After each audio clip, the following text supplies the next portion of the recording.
This is USVI News, your Virgin Islands connection. Hi, everyone. Thanks for joining us for USVI News. I'm Haley Potter, in this week for Emily Matson. Now on to the war in Ukraine. Russian and Ukrainian officials are set to hold another round of talks aimed at ceasefire, but the U.S. says Vladimir Putin doesn't appear to want a diplomatic solution. The Russian offensive has largely stalled on the ground in Ukraine, although missiles continue to rain down on Kyiv and other cities.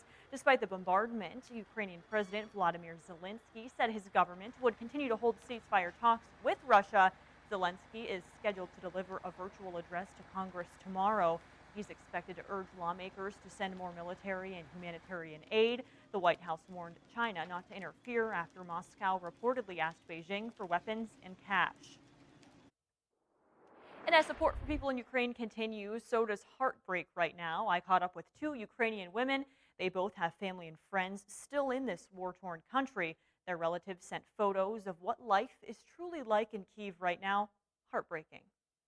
We need to stop this war as soon as possible. Natalia Ishikova and Violet Boyle were both born in Ukraine. Natalia just moved to the States 2 years ago, and both of these women have family and friends in and near Kyiv, Ukraine right now.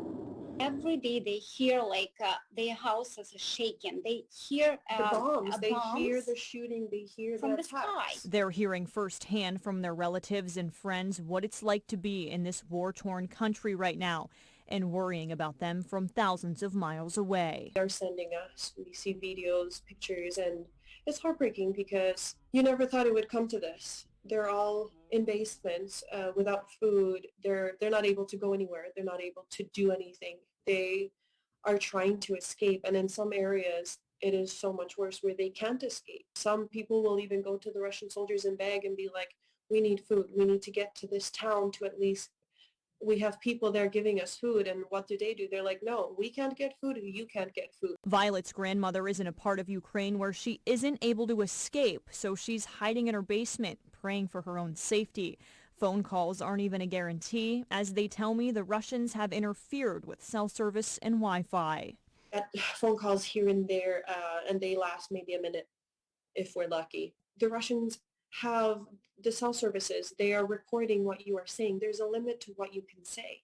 And everyone is like, we can't say where we are. We can't say what we're doing because we're being tracked. It's scary because you can literally basically say, how are you? Are you okay? Are you safe? And that's it. Natalia's mom and dad live in a village outside of Kyiv. They too are hiding, but can talk on the phone a little easier. Sitting here, of course, I feel like I'm there, literally. I'm sitting and I'm watching TV, but home, my soul in my native city in the Kyiv. She says her family is confident in the Ukrainian army. Both women want to get their message out that the people of Ukraine need everyone's help right now. There's so much, there's 45 million people in Ukraine, and there's millions trying to get out, and Poland can only hold so much. But they are grateful for all of the support they're getting here in America. Much more better, and I feel like people with me. I'm not alone here. And now on to some COVID-19 news. Positive cases of COVID-19 remain pretty steady throughout the territory. According to the latest numbers from the VI Department of Health, there are 43 active cases in the territory, with 26 on St. Croix, 15 on St. Thomas, and 2 active cases on St. John. More than 12.7 million children in the U.S. have tested positive for COVID-19 since the start of the pandemic, according to the American Academy of Pediatrics. Generally, the coronavirus doesn't affect children like it does adults. However, some kids are displaying some off reactions to the disease. Doctors at Children's National in Washington, D.C. are trying to figure out why some patients are experiencing what's often called long COVID, where symptoms persist long after the virus is already gone. Other children are getting reinfected, while others seem to be recovering just fine, but then suffer a perplexing condition that causes severe organ inflammation. The CDC has lowered its coronavirus warning for cruise ships. The travel health notice has been lowered to the level of 2, which is considered moderate risk for COVID-19. The CDC continues to urge passengers to get the recommended COVID-19 vaccines, saying vaccination is still the best way to protect against some severe disease. The agency says cruise ship travel should be avoided by anyone who's not up to date with their COVID-19 vaccines and are at an increased risk for severe illness from the virus. Wearing a mask during the cruise when outside the cabin or in a crowded outdoor setting is still recommended by the CDC, and the CDC lowers coronavirus warnings for cruise ships. And do you leave your lights on for the TV when you go to sleep? New research suggests that's bad for your heart. Elise Preston shows us why you may want to shut the blinds when it's time for shut-eye. We know a good night's sleep is good for our health. Now, new research suggests you should close the blinds and curtains and turn down all the lights before bed. Do you prefer lights on or lights off? Lights off. I just think I would sleep better that way. A new study from Northwestern Medicine shows being exposed to even moderate light during sleep can harm cardiovascular function and increase insulin resistance, which are risk factors for heart disease, diabetes, and metabolic syndrome. When you're sleeping with the lights on, your heart rate goes up during the entire night while you're sleeping. And then the next day, your glucose measurements, it showed that more insulin had to be secreted to be able to bring your glucose to a normal level. Exposure to artificial light during sleep is common. It's estimated up to 40% of people sleep with the TV on or a bedside lamp or light on in the bedroom. Researchers say get lots of bright light during the day. That can help protect you from some of the light that comes in during the night and improve your sleep through your circadian rhythms. Dr. Phyllis Z is lead author of the study. About 2 hours before you actually go to bed, start dimming it down. And then in your room, be aware of the light sources. Be aware of that and try to block that out. Block outdoor light with blackout shades or eye masks. Keep color in mind. Red or orange light is less stimulating for the brain, so keep white or blue light away from the bed. And if you need a light in the bedroom, make it dim and close to the floor. Dr. Z says if you're able to see things really well in your bedroom, it's probably too light. Elise Preston, CBS News, New York. And researchers also remind you to keep safety in mind with a dark room, especially for older adults. A look at your local forecast is straight ahead here on USVI News. Plus, betting on those NCAA games are important for some people, but we break down how much is too much gambling when USVI News comes right back.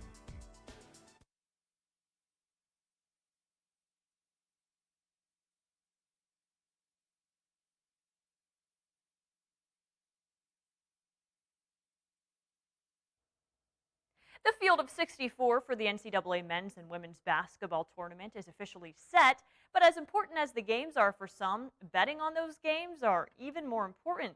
But how do you decide how much is too much to gamble? Our Isaac Petcash took that question to a casino to find the answers.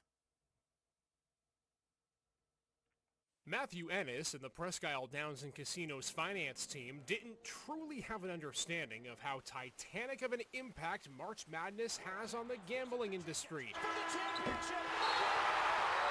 That was until last year, when a 2020 full of canceled games gave way to pent-up animosity and left sports bettors eager to once again place wagers on the field of 64. Last year was our first stint at understanding what kind of impact March Madness had on our retail product, and it was very busy. So we're anticipating the same thing this year. So now that the field is set, you can once again start to analyze where it might be best to place your money. For many, wagers on tournament games are placed on the favorites, mainly the number 1 and 2 seeds. And the bets are small, incremental, and nothing that would break the bank. We see a range of anywhere from $50 to $100 on average for an individual bet. Going into it, I currently looked at the odds as you approached, and Gonzaga is the favorite to win the overall tournament. But even if you only plan to offer up petty cash, there's 2 pieces of advice you might want to hear. First, never bet on getting a perfect bracket. No one's ever done it, and you likely won't be the first. Your chances? 1 in 9.2 quintillion, according to the NCAA. In fact, you're more likely to be struck by lightning 3 times in the same day. It's almost impossible to get that perfect bracket. We don't offer in our retail product the actual bracket pick, so this is individual games for the most part. Second, don't put every chip in the same basket, even if your favorite team happens to be playing. It's better to bet small and win small, says Ennis, rather than lose everything on just one game. Know your limits. Don't ruin your day in going overboard or chase your bet. and make it fun for yourself. Wagering here, if putting a minimal amount on a game just to watch it or pay attention to it. That's where we see a lot of our bettors come. Don't try to take that big shot. And still ahead here on USVI News from across the Caribbean. The Commonwealth Games are set for Birmingham, London this summer, and this special baton is already being passed along. Those details are straight ahead here in just 2 minutes.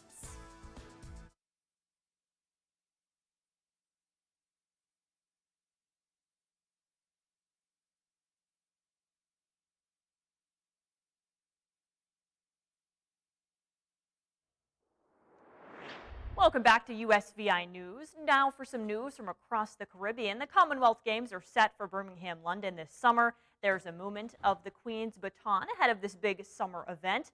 DeAndre Hamilton has our story.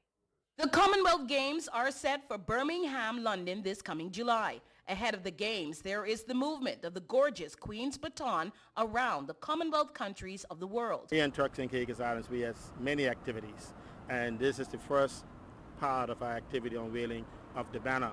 As 54 nations on Monday marked Commonwealth Day, and ahead of the arrival of the Queen's Baton to the Turks and Caicos, the local association unveiled a banner with the help of government officials. Actually, the opportunity for us to hype up our students, because our students will be participating in track and field as well as swimming. So we have the opportunity to hype up the country, and we are doing this simultaneously on all the islands as we're going to unveil our signage in preparation for the arrival of the Queen's Baton. The plan for the Queen's Baton is to traverse the major inhabited islands and keys of the TCI. We're receiving the baton from the Bahamas.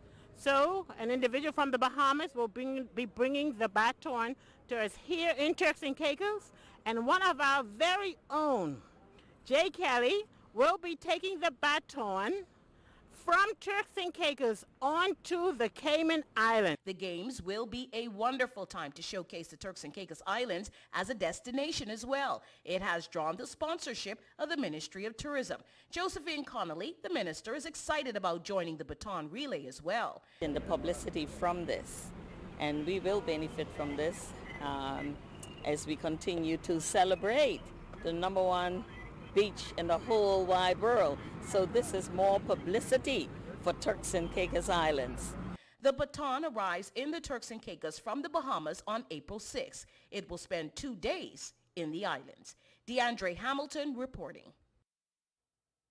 Authorities in South Florida are preparing more than 100 migrants to process and send back to Haiti. They arrive in a sailboat at an oceanfront home in Summerland Key. That's about 20 miles from Key West. Officials have intercepted nearly 1,000 migrants from Haiti since late 2021 in smuggling operations they described as glowingly sophisticated.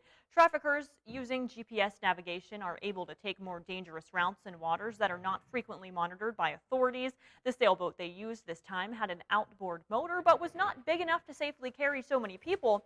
Authorities believe the group was at sea for several days. 4 of them were taken to the hospital with dehydration. And at least 2 people are killed and dozens more are injured following a gas explosion at a Mexican resort on Monday. According to Mexican authorities, a gas tank exploded in the kitchen area at the Pool Beach restaurant on Mexico's Caribbean coast. 2 of the restaurant's employees were killed and at least 18 people injured, including 3 customers and 15 staff members. 8 of those individuals who were injured have been released from the hospitals. The other 10 remain hospitalized right now. There have been other instances where poor management of cooking gas lines has resulted in deadly accidents on Mexico's Caribbean coast. Back in 2018, a gas leak in a water heater caused the deaths of an American couple and their 2 children in the resort town of Tulum. And back in 2010, an improperly installed gas line exploded at a hotel in Playa del Carmen, killing 7 people.